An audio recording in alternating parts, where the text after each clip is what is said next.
I bought my parents a $425,000 lakeside cabin for their 50th anniversary.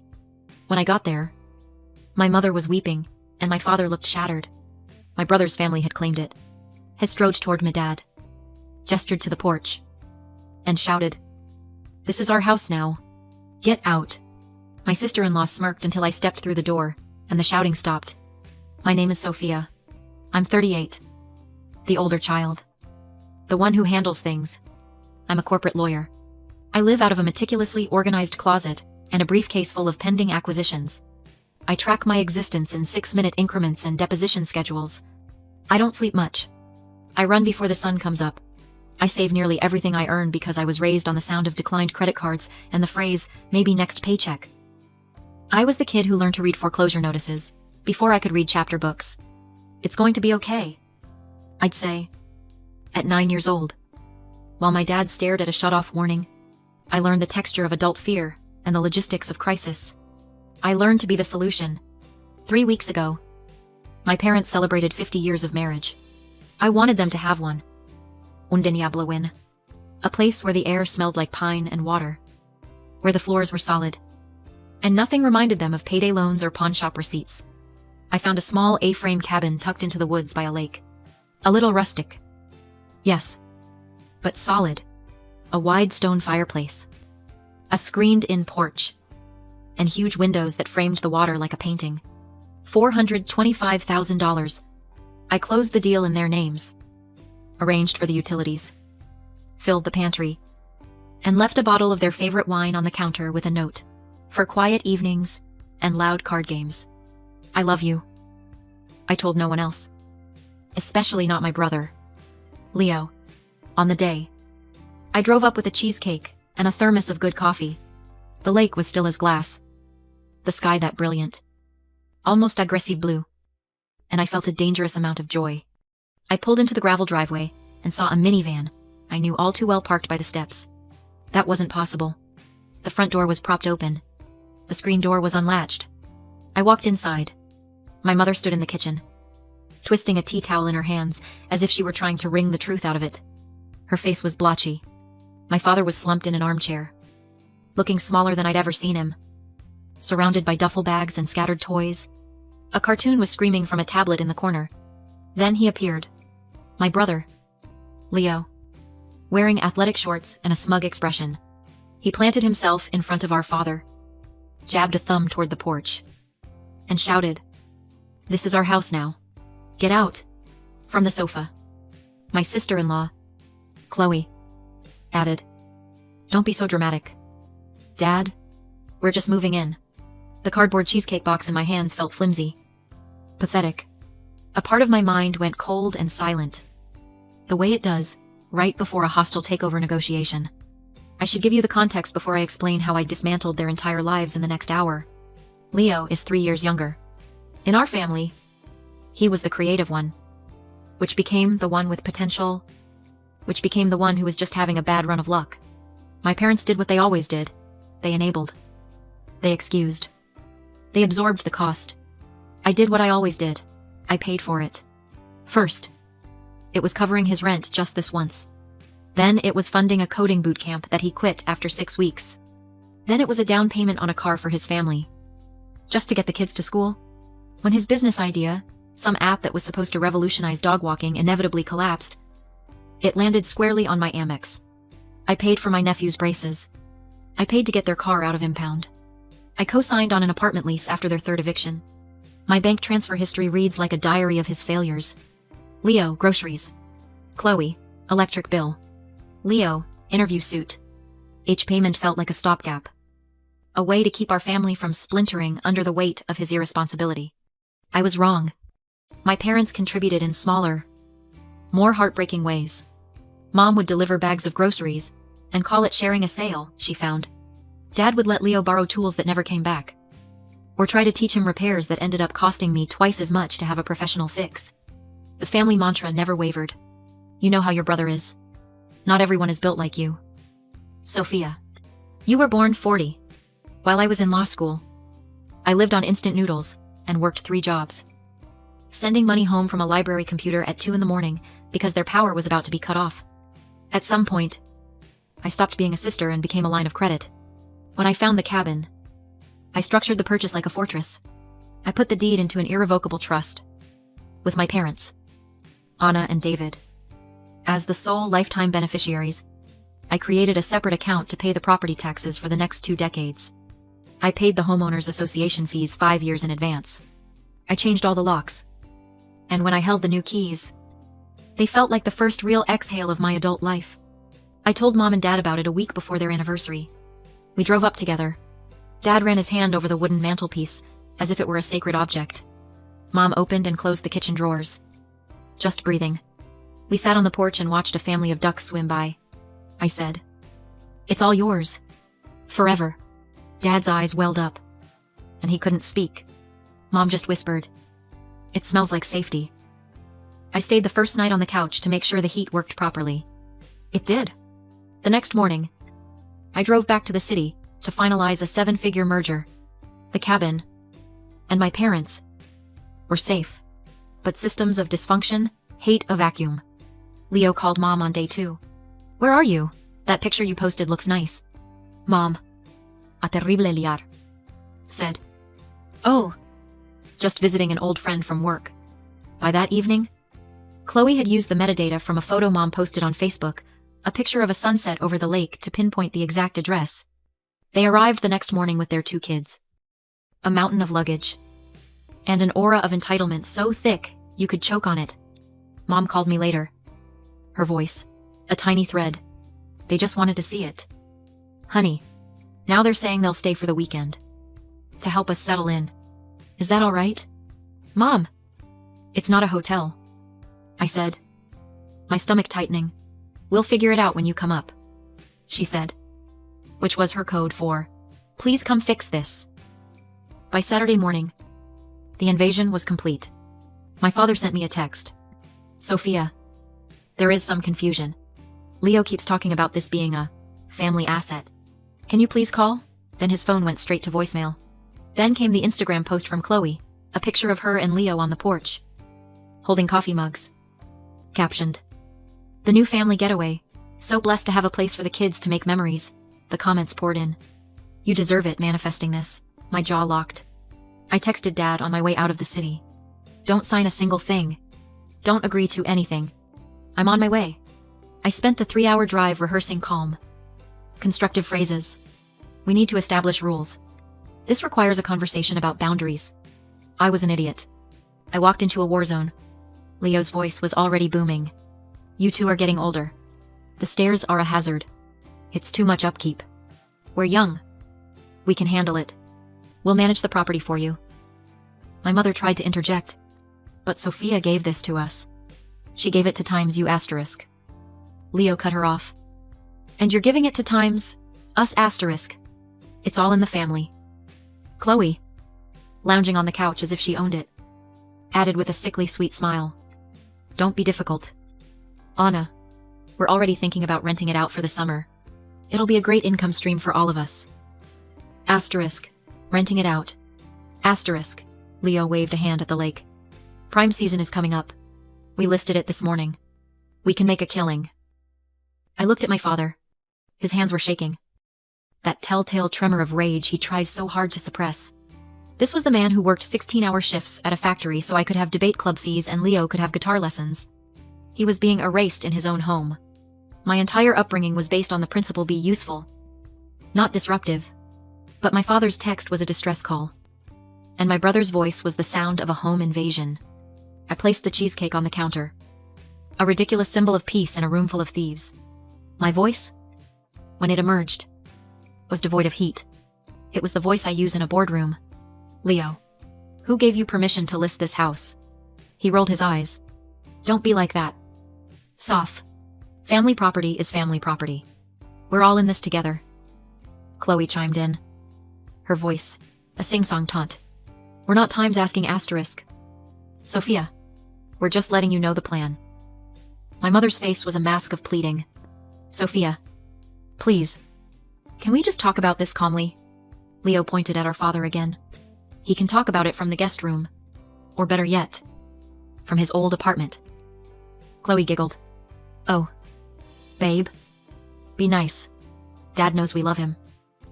My father's jaw was working, but no words came out. Something inside me didn't just snap, it clarified. Everyone in the living room. Now, I said. It wasn't a shout. It was a command. The kids looked up from their tablet. Chloe's smirk faltered. Leo scoffed but moved. Because bullies always assume they're being called to the center stage they deserve. I stood by the stone fireplace. I could feel my own pulse. Slow and steady. I opened my briefcase and laid 4 documents on the coffee table. The deed, I said, tapping the first one. Recorded with the county last Tuesday. The property is owned by the Anna and David Family Trust. Lifetime beneficiaries are parents. With, and I quote, exclusive and indisputable right of occupancy. I can. Leo squinted. What does that even mean in English? In English, I said, my voice dropping. It means you don't even have a right to a key, let alone the right to move in. He laughed. A short, ugly sound. Try and stop me. I tapped the second page. The trust instrument. As successor trustee, it is my fiduciary duty to protect the assets of the trust and the well-being of its beneficiaries. That duty includes the legal obligation to remove any individual who threatens or destabilizes their peaceful enjoyment of the property. Chloe's tone became venomously sweet. Sophia, you're being ridiculous. We're his family. I slid the third document forward. It was a high-resolution color printout of the rental listing he'd posted. The listing, posted this morning, using photos of a home you do not own. The description reads, Entière cabine available. The house rules state, no owner on site, and the payout is directed to a bank account ending in 4 digits that match yours. Leo. He shifted his weight. So what? They could use the money. And this? I said, placing the final document on the table. It was a copy of the Homeowners Association bylaws, with one clause highlighted in yellow. Article 7. Section B. No rentals, leases, or temporary occupancies of less than 6 months. It's a violation that carries a $10,000 fine and potential legal action from the association. I leaned forward, my hands flat on the table. Here is what is going to happen now. You are going to take down the listing. You are going to pack your bags. You are going to apologize to Mom and Dad for terrorizing them in their own home. And then you are going to get out. Chloe let out a Highland, theatrical laugh. Or what? Sophia, are you going to sue us? No, I said. I'm going to perform my duty as trustee. I took a step toward my brother. His bravado was starting to crack. He puffed out his chest. Don't threaten me, my mom whispered. Kids, please. I don't make threats. Leo, I execute strategy. I placed my phone face up on the coffee table. The screen showed a drafted email. The recipient was the head of the HOA board. Attached were the trust documents and a link to the illegal rental listing. A second drafted email was to the rental platform's legal department, reporting fraudulent activity. A third was a text message to a man named Mark, a retired sheriff's deputy I'd hired for private security, who was currently sitting in his car at the end of the driveway, waiting for my signal. Leo stared at the phone. You're bluffing. Am I? I asked softly. Chloe grabbed my mother's arm. Anna, tell her to stop. This is insane. It's family. My mother looked not at her, but at me. Her eyes were still wet, but something in them had hardened. Sophia, she said, her voice shaking, but firm. Do what you have to do. That's when Leo's face curdled. He pointed at the door. The same gesture that started all of this. Get the old man out of my chair. I moved between him and my father. My hands were perfectly still. You will not speak to our father that way again, I said, my voice dangerously quiet. And the only person leaving through that door is you. And if you're not packed in 20 minutes, Mark will be happy to assist you. Silence. Thick and absolute. Then Chloe tried one last desperate angle. You're a monster, she hissed. You're tearing this family apart over a house. I finally let out a breath. I am done financing your chaos. That isn't tearing a family apart. That's called a boundary. Leo muttered. We'll see about that. He lunged for the papers on the table. As if ripping them up could nullify a legally filed trust. I simply gathered them and put them back in my briefcase. I turned to my dad. "Dad," I asked gently, "would you like to sit here? In your living room? In peace?" He swallowed hard and nodded. "Yes." "Then everyone who doesn't live here needs to leave." Nobody moved. Then, the doorbell rang. Mark, punctual as always. The eviction took 2 hours. Leo and Chloe tried to escalate. But Mark, a calm, 6'4", wall of a man, simply stood by the door and watched them pack. Their performance was pathetic. Chloe made a show of weeping loudly while stuffing clothes into a suitcase. Leo alternated between whispering threats into his phone and yelling about his rights. The kids looked confused and miserable, shuttling toys to the minivan under my steady, silent gaze. I didn't engage. I didn't argue. I just sat at the kitchen table with my mom and made us both a cup of tea. "I should have told them no right away," she said, staring into her mug. "They just came in so fast, talking about how this would be easier for us. No maintenance for your father. A place for the grandkids. They said they were taking care of us. They were taking care of themselves." I said, "The hard parts are the parts that make it yours." She gave a small, sad nod. Dad just sat on the porch, looking out at the water. "I thought I'd be stronger," he said, when I joined him. "I should have thrown them out myself." "You called me?" I said. "That was the strongest thing you could have done." While they packed, Chloe tried to appeal to me one last time, cornering me in the kitchen. Her face was a mask of wounded sincerity. "You know, this is really about you. Sophia, you think money is a substitute for love? You buy things to control people because you don't know how to be a person." "I bought a house for our parents," I corrected her, my voice level. "I did not buy you an ATM." She flinched. Then her face went hard. "You will regret this," she said. "I already regret not doing it 10 years ago," I replied. When they finally drove away, the minivan spitting gravel, the silence they left behind was profound. It wasn't empty. It was full of peace. I walked through the cabin, picking up stray juice boxes and a forgotten hair tie. In the guest room, I found a notebook left on the nightstand. Leo had scribbled down numbers, a business plan. He'd estimated rental profits that were wildly optimistic. And in the margin, Chloe had written, "If Soph objects, we'll just have Mom cry. She always folds." I closed the notebook and put it in my briefcase. Evidence. That evening, as the sun set over the lake, Dad took my hand. "Daughter," he started, his voice thick. "I don't know how to thank you without feeling like I failed you both." "You didn't fail us," I said. "You taught us to be a family. We all just got confused about what that means. We all gave him too much for too long." He nodded. "And the truth of it, a small relief. We ate the cheesecake for dinner, right out of the box. On the porch, my phone started vibrating, a furious buzzing. A text from Leo. "You made Mom cry. I'll never forgive you." A text from Chloe. "Legal action is pending." An email from an address I didn't recognize, with the subject, "Family Betrayal." I turned the phone off and put it away. Before I left, I installed a new security system with cameras. I put the login information in a folder labeled Cabin Info and wrote the password in big, clear letters my dad could read without his glasses. I left copies of the trust, the deed, and the HOA bylaws in a drawer. Boring armor. My mom hugged me at the door. "I'm so sorry it had to be like this," she whispered. "I'm not," I said. "It had to be exactly like this." The next week was a masterclass in manipulation. Leo launched a smear campaign on social media. My rich lawyer sister stole my parents' retirement home to keep it for herself. He posted old family photos, twisting the narrative. Chloe shared articles about elder abuse. Cousins I hadn't spoken to in years started sending me concerned, passive-aggressive messages. I wrote one, and only one, response.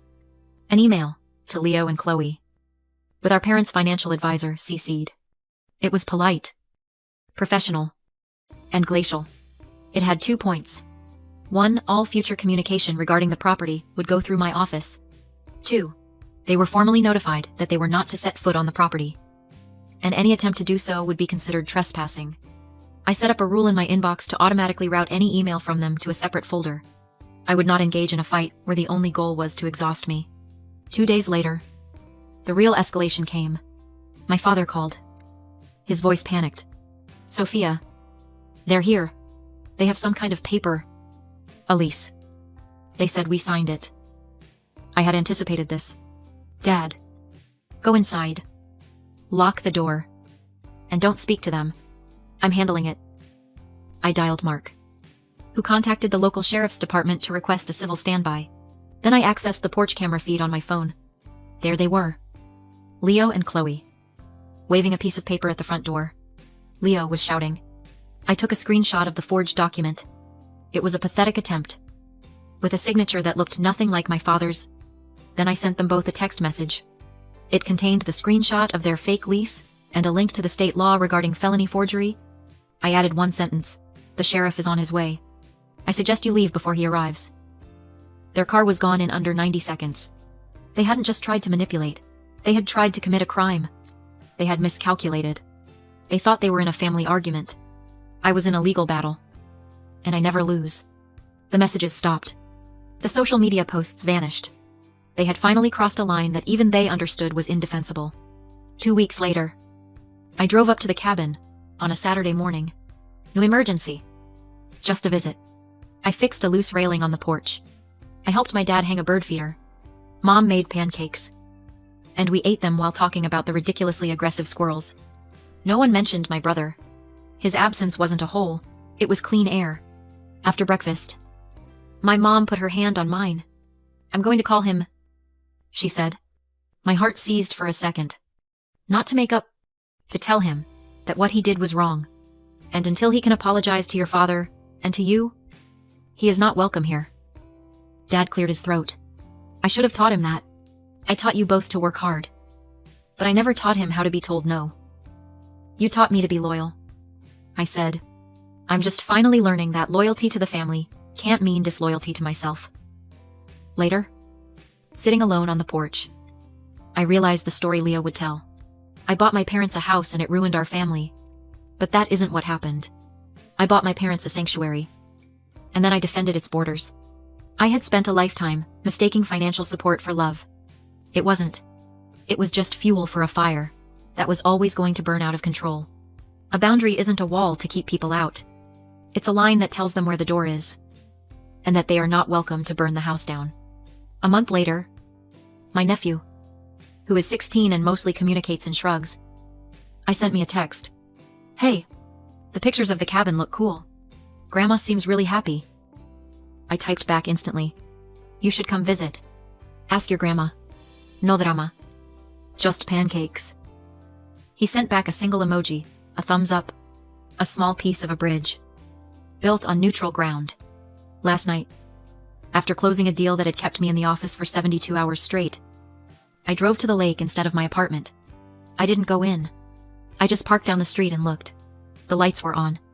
Through the big window, I could see my dad in his armchair, reading a book. My mom was at the table, working on a puzzle. The house looked warm, safe, and impenetrable. It looked like a gift that had finally been delivered. Here's what I know to be true now. Love is not a blank check. It's not absorbing endless blows because you share DNA. Love is a house with strong locks. Love is the legal paperwork that holds firm when a person's character does not. Love is telling your parents to finally rest, and telling everyone else that you are not their safety net. You are not their emergency fund. And you are not the person who will clean up the mess they deliberately made. I am their daughter, a woman whose job taught her to be precise. A sister who finally realized that precision is not cruelty. Sometimes, it's the purest form of love. If my brother ever wants to stand on that porch, he can. He can come with an apology in his hands, instead of a demand. He can be a son, not a squatter. Until then, the cabin stands. The cameras watch. The lake is quiet. Inside, my parents are at peace, and that is the whole point. A gift should never cost you your own peace of mind. And a boundary is not the end of love. It is the beginning of it. If you agree, share this story. You never know who needs to hear that it's okay to finally lock the door.